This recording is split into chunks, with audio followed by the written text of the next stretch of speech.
PDIP bukan lagi partai wong cilik, tapi wong licik. Kata-kata itu saya baca di kolom komentar video saya terbaru tentang kemarahan Megawati pada KPK. Penulisnya tidak saya kenal, tapi apa yang disampaikannya disetujui banyak netizen lainnya. PDIP memang sudah menjadi partai wong licik, orang-orang jahat, curang. Apa yang terjadi pekan-pekan terakhir ini membongkar kelicikan PDIP. Kalau ada yang mau membantah, saya datang. Jangan saya dibully, jangan saya dipotong-potong kalau ngomong.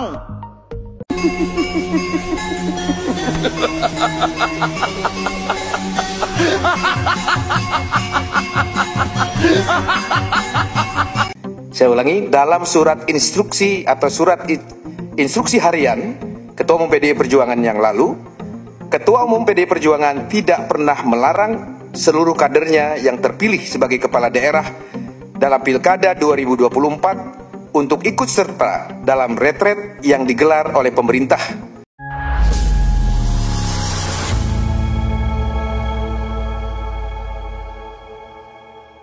Assalamualaikum warahmatullahi wabarakatuh, saudara-saudaraku sebangsa dan setanah air. Dimanapun kalian berada, semoga kalian selalu dalam kondisi sehat walafiat. Berjumpa lagi dengan saya di Gaspol Update. Kami bukanlah buzzer pihak manapun, kami hanya menyajikan keputusan tetap ada di tangan Anda. Teman-teman, ini ada video yang menurut saya cukup menarik, yakni tentang kabar yang bikin ngakak ya dari partai terbesar di Indonesia ya, yang selama ini memiliki tagline partainya wong cilik. Katanya begitu ya kan, katanya. Tetapi bagi netizen yang cerdas satu ini teman-teman, tagline tersebut tidaklah tepat gitu loh. Terus yang tepat apa Bang? Nah, menurut netizen tadi ya, menurut netizen ini, nah, yang benar itu adalah partainya wong licik. Ini netizen loh ya, bukan saya. Saya cuma mengulangi saja gitu loh, menyajikan untuk kita diskusikan bareng-bareng. Jadi netizen ini ada saja gitu ya. Pokoknya netizen plus 62 itu nggak punya akhlak ya, nggak ngotak ya. Emang sih ya, cilik dan licik itu sangat dekat sekali ya secara verbal atau secara fonetis gitu ya. Tetapi walaupun mirip, tetapi kata cilik dan licik ini bukan gejala bahasa metatesis loh ya, bukan metatesis. Kenapa? Ya karena maknanya jauh berbeda. Iyalah, tentu teman-teman tahu lah ya perbedaan kata cilik dan licik gitu loh. Nah, bagaimanakah videonya dan bagaimanakah respon netizen? Mari kita tonton bersama, kemudian mari kita komentari bersama di bagian akhir video. Ini dia.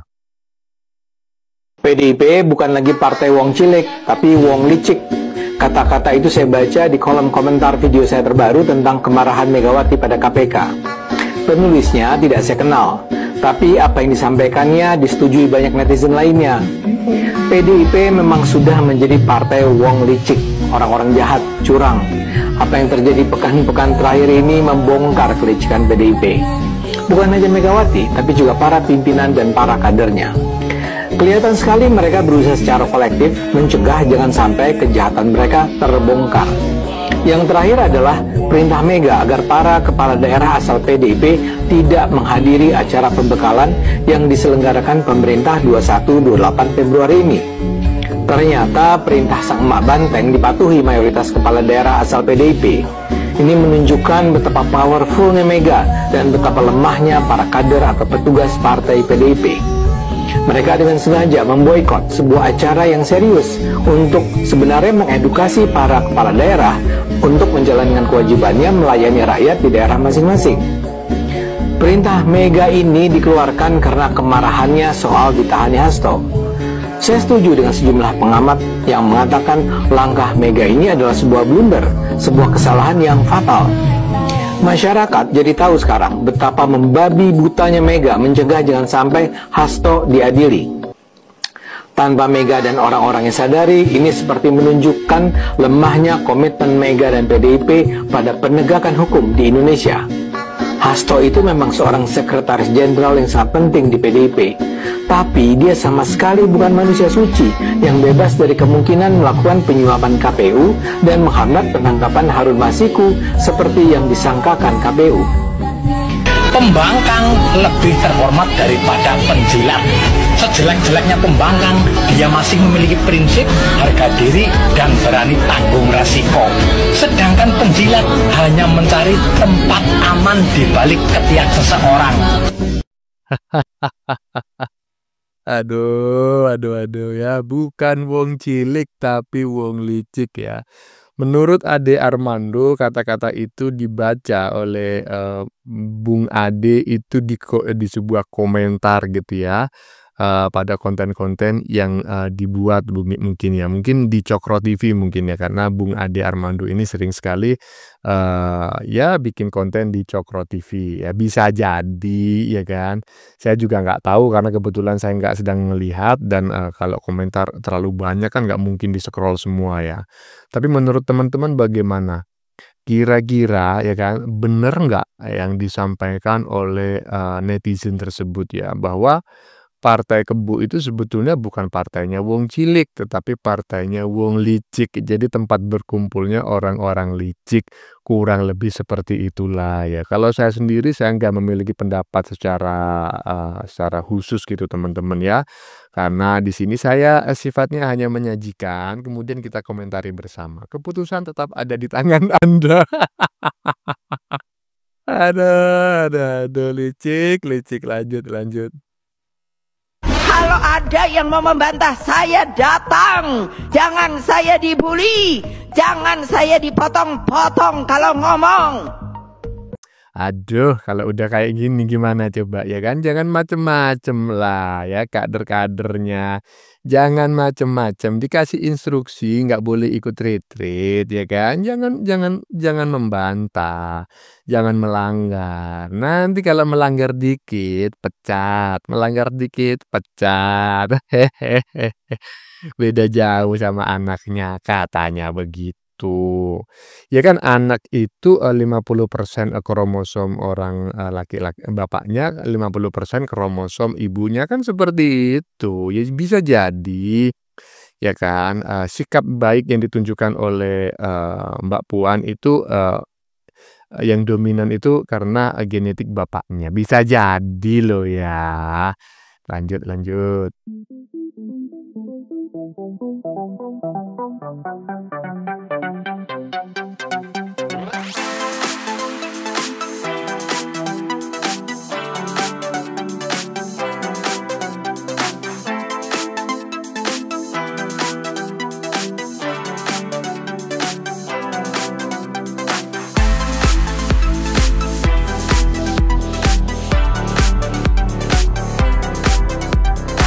Indonesia, Bung, bukan negara yang mana.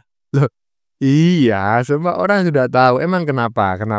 Sebentar ya, saya bacakan teman ya. Semakin berteriak mulutmu semakin banyak, kadermu diperiksa KPK. Saya sudah bilang dari awal mula, kartu A sudah dipegang oleh penjaga bunga mawar. Ingat itu, sandi-sandi, kode rahasia.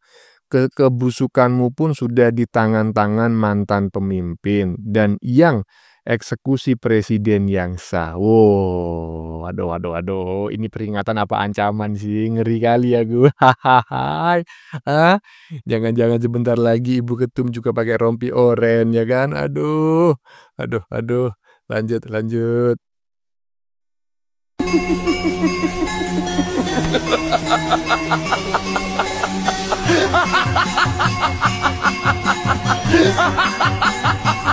Waduh, ini siapa ini teman-teman ya?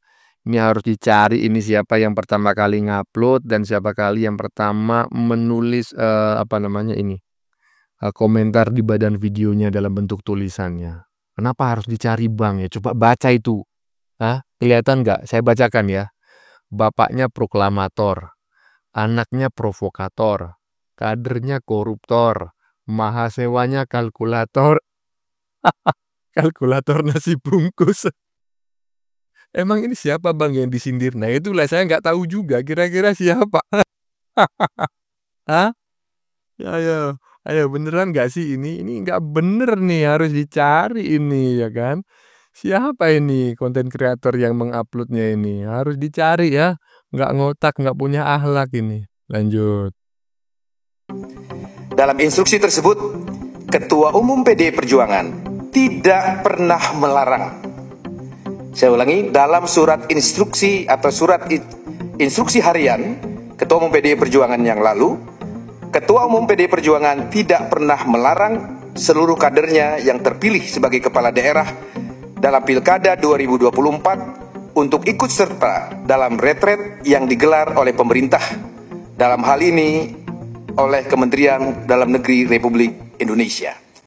Aduh, kalau kau ngomong kayak gini, 5.000 tahun yang lalu, rakyat Indonesia akan manggut-manggut, ya kan? Bahwa katanya dalam instruksi tersebut, Ibu Ketum tidak memerintahkan, tidak menginstruksikan kepada kader Kebu untuk tidak ikut retreat. Cuma disuruh menunda. Lah iya, menunda. Makanya banyak sekali kepala daerah yang merupakan kader Kebu itu walaupun sudah sampai di lokasi, sampai di Magelang tetap tidak mau merapat. Karena apa? Kan disuruh menunda. Berarti kan ada instruksi selanjutnya. Nggak taunya. Sampai hari gini, sampai ini hari nggak ada instruksinya. Berarti kan sama aja. Para kader Kebu itu dilarang untuk ikut retreat kan seperti itu. Ya cuma yang keliru adalah jangan kau pikir semua kader Kebu itu budu-budu gitu kan. Faktanya apa ya, coba aja dilihat itu ya kan. Banyak sekali kepala daerah yang akhirnya merapat ke lokasi retreat ya kan, walaupun sebelumnya tidak ikut retreat. Kenapa ya? Akhirnya mereka sadar lah bahwa Ibu Ketum mereka ini sedang mengalami delirium. Lanjut.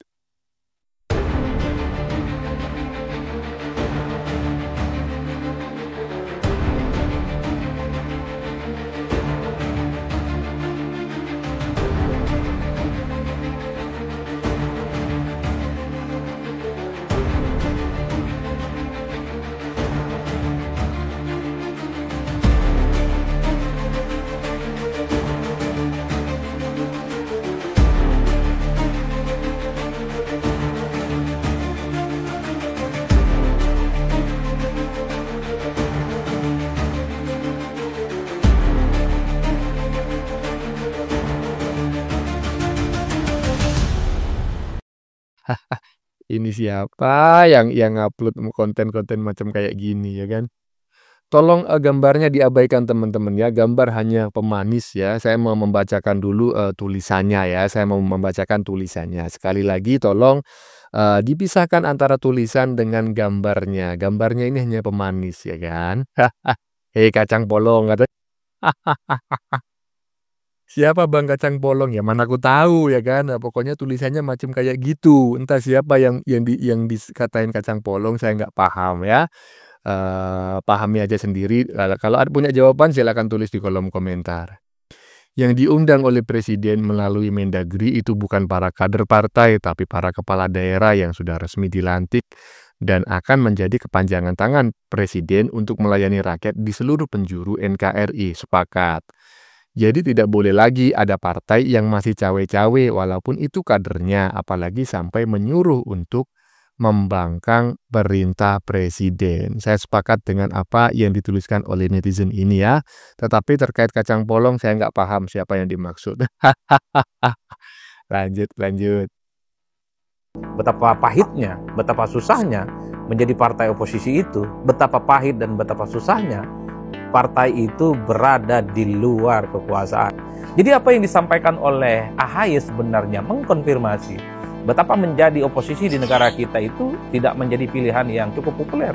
Terutama perlakuan-perlakuan serta gangguan-gangguan yang membuat sebuah partai politik yang berada di luar kekuasaan itu tidak bisa berkembang secara signifikan.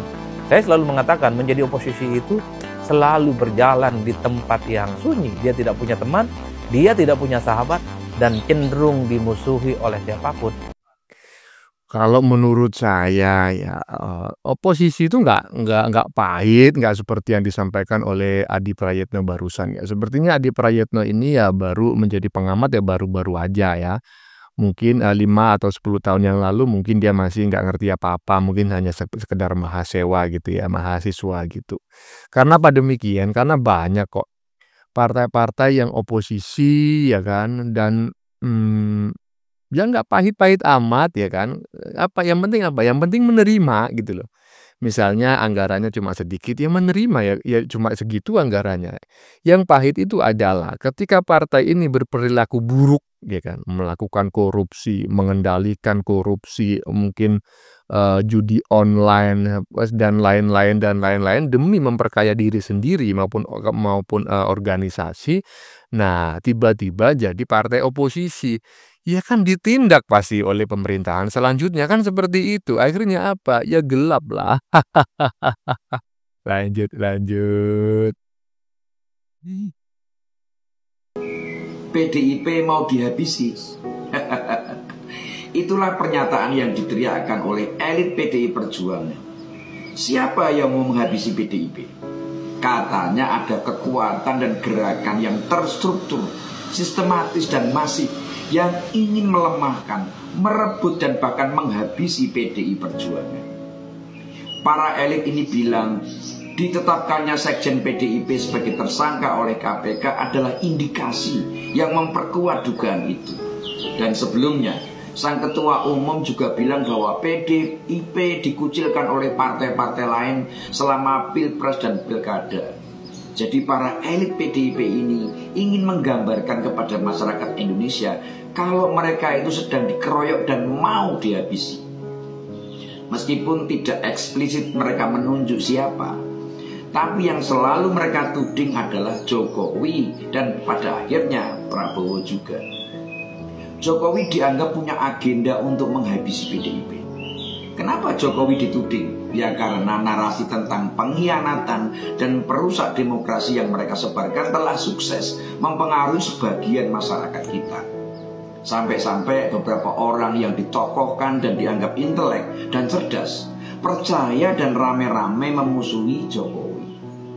Dan setelah itu mereka menggunakan kelompok akademis yaitu mahasiswa-mahasiswa yang masih belajar meluruskan kencingnya untuk rame-rame mempropagandakan tudingan mereka itu. Anak-anak yang baru bisa mengejak kata demokrasi itu lalu berhamburan ke jalan, merasa heroik, melawan ketidakadilan, padahal cuma jadi kuda tunggangan. Tapi apa benar PDIP mau dihabisi? Dan apa iya Jokowi yang cuma pensiunan punya kapasitas untuk mendalami? Mari kita gunakan nalar dan logika sederhana untuk memahami soal ini. Playing victim dan seruan seolah-olah PDIP mau dihabisi sesungguhnya adalah siasat para elit partai untuk berdalih dan menutupi dosa-dosa mereka. Hukum sedang bekerja secara proporsional sesuai dengan fungsinya memberantas orang-orang yang bermasalah. Elit-elit partai akan menjadi sasaran karena memang merekalah para pelakunya. Lalu ketika satu persatu mulai diproses, para elit ini pun paranoid dan panik. Tidak ada tempat bersembunyi dan tidak ada lagi yang bisa melindungi karena kadernya yang jadi presiden sudah turun jabatan. Dan karena sang presiden tidak mau menjamin elit ini tidak akan tersentuh hukum, maka mereka rame-rame menudingnya sebagai pengkhianat. Tapi kader itu pinter, tidak sekalipun dia mau meninggalkan atau mundur dari partai sampai partai memecatnya. Artinya secara de facto sang kader tidak bisa dibilang berkhianat. Wong partainya yang memecat kok, bukan dia yang keluar. Nah, setelah sang kader turun jabatan dan dikeluarkan dari partai, maka lebih lapang bagi pemerintah selanjutnya untuk memproses para elit yang selama ini merasa di atas angin, merasa kebal hukum dan merasa tidak akan tersentuh. Lalu mereka panik karena ternyata pemerintah sekarang tidak gentar dan tegas menghadapi mereka. Awalnya kalau cuma kader selevel menteri semacam Yuliani Batubara diproses, nggak apa-apalah. Tapi mereka tidak sadar, ditangkapnya Yuliani Batubara, mantan Mensos yang korupsi itu adalah kode dari Jokowi, bahwa siapapun yang melanggar hukum, meski satu partai dengannya, tetap harus membayar dan mempertanggungjawabkan perbuatannya. Dan benar, setelah kader selevel menteri, sekarang elit-elit harus siap-siap mengantri.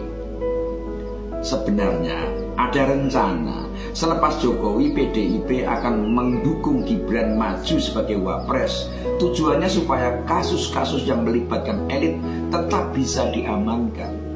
Tapi buah jatuh tidak jauh dari pohonnya. Gibran sama seperti bapaknya, tidak akan mungkin membela dan melindungi para pelanggar hukum yang serakah itu. Dan ketika Gibran memilih mendampingi capres lain, elit-elit partai panik dan kalap. Kalap itu kalau cerdas masih punya peluang untuk sukses. Tapi kalau kalap ditambah panik dan bodoh, jadinya ya kayak pemabuk yang kalah judi, menceracau dan serangannya kacau. Gimana nggak kacau? Merespon sekjennya ditahan KPK kok meminta kadernya membangkang pada pemerintah, memobilisir mahasiswa dan malah menyerukan revolusi. Sudah lebay, bodoh dan buang-buang energi. Bingung membidik Jokowi apa Prabowo, akhirnya diserang saja dua-duanya. Karena usaha mengadu domba mereka tidak sukses dan membuat mereka berdua malah tambah mesra. Bukan hanya itu, Presiden ke-6 sekarang malah solid mendukung mereka dan kini jadi bertiga. Apa nggak bikin gila?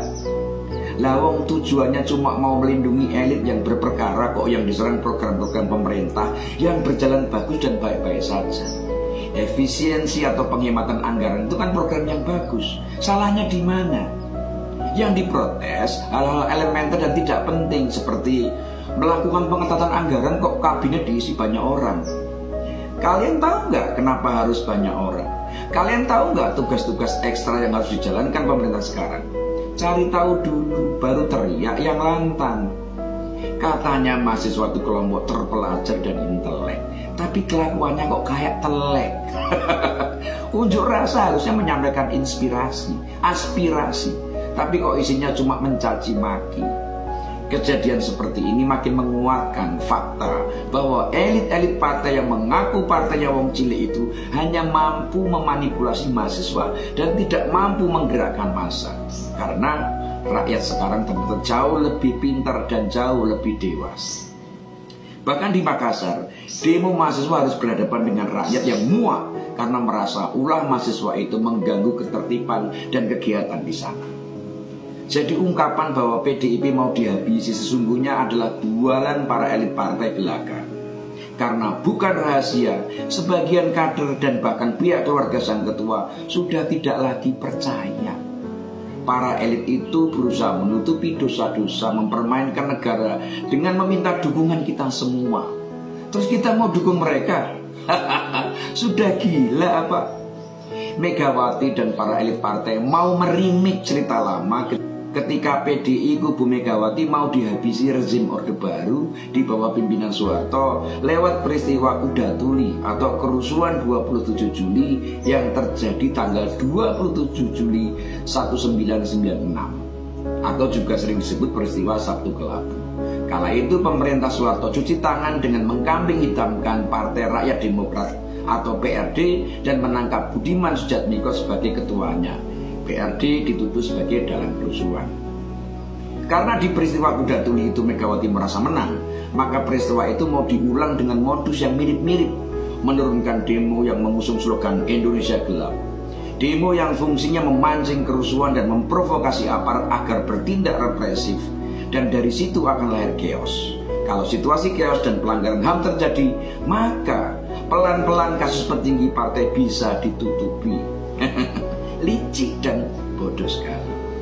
Sekarang ini saya cuma bisa memuji masyarakat kita yang sudah semakin cerdas dan bisa memilah mana yang benar dan mana yang salah. Karena dengan itu mereka tidak bisa dibodohi dan dijadikan pion untuk memenangkan segelintir elit partai yang sesungguhnya tidak peduli pada mereka. Elit yang selalu menggaungkan partainya sebagai partai wong cilik, tapi mereka sendiri saat ini tidak lebih dari wong-wong licik. Tapi sayangnya bodoh. Semoga bermanfaat. Rahayu. Aufklärung 1972. Ya, menarik sekali teman-teman ya, di bagian depan tadi katanya partai terbesar di Indonesia mau dihabisi. Siapa yang menghabisi? Kau sendiri yang menghabisi partaimu, ya kan? Tentu kita pernah mendengar istilah ya, menggali kuburan sendiri kan, seperti itu. Jadi menurut saya istilah peribahasa itu ya, itu cocok lah disematkan kepada partai terbesar di Indonesia. Jadi kalau memang terjadi kemunduran atau terjadi peristiwa yang tidak mengenakan ya pada partai kalian, jangan kalian menuduh orang lain ingin menumbangkan, menghabisi partai kalian, karena sebetulnya yang sedang menghabisi partai kalian itu ya kalian sendiri dengan tingkah pola melanggar hukum, arogan dan lain sebagainya ya. Bahkan tadi disebutkan bukan partainya wong cilik tetapi partainya wong licik. Jadi kalian sendirilah sebetulnya yang sedang menggali kuburan untuk partai kalian sendiri. Itulah kurang lebih pendapat saya teman-teman, yang nggak usah panjang-panjang lah. Ya, sudah kita saksikan bersama beberapa video yang sudah kami sajikan. Tadi di bagian depan kita lihat bersama video tentang kader partai terbesar di Indonesia yang masih ingin terlihat bersilat lidah gitu ya. Katanya Ibu Ketum tidak melarang kadernya untuk ikut retreat ya. Ibu Ketum hanya meminta menunda ikut retreat. Alah, dia mungkin masih menganggap gitu rakyat Indonesia ini pada bodoh gitu ya. Iya kan? Iyalah. Inilah yang menurut saya kader koclak. Kau pikir rakyat Indonesia sebodoh kader-kader kau itu? Ya enggak lah ya. Oke teman-teman. Konten yang baru saja kita saksikan ini adalah tentang kabar yang bikin ngakak ya dari partai terbesar di Indonesia yang selama ini memiliki tagline partainya wong cilik ya. Katanya begitu memang, tapi kata netizen berbeda. Kata netizen tagline itu nggak tepat-tepat kali ya kan. Yang benar itu kata netizen itu adalah partainya wong licik. Ini menurut netizen loh ya, saya cuma menyajikan dan ikut mengomentari ya kan. Iya, saya nggak ikut menuduh kok. Intinya seperti itu teman-teman ya. Nah, bagaimana menurut kalian? Keputusan ada di tangan Anda, silakan tulis di kolom komentar. Baik Anda yang setuju maupun yang tidak setuju dengan isi konten ini. Sebelumnya saya mohon maaf ya jika dalam penyajian konten ini ada kata-kata yang menyinggung, kurang tepat penggunaannya, atau ada data yang dianggap keliru atau salah. Saya memohon maaf yang sebesar-besarnya. Kita jumpa lagi di lain video. Salam NKRI.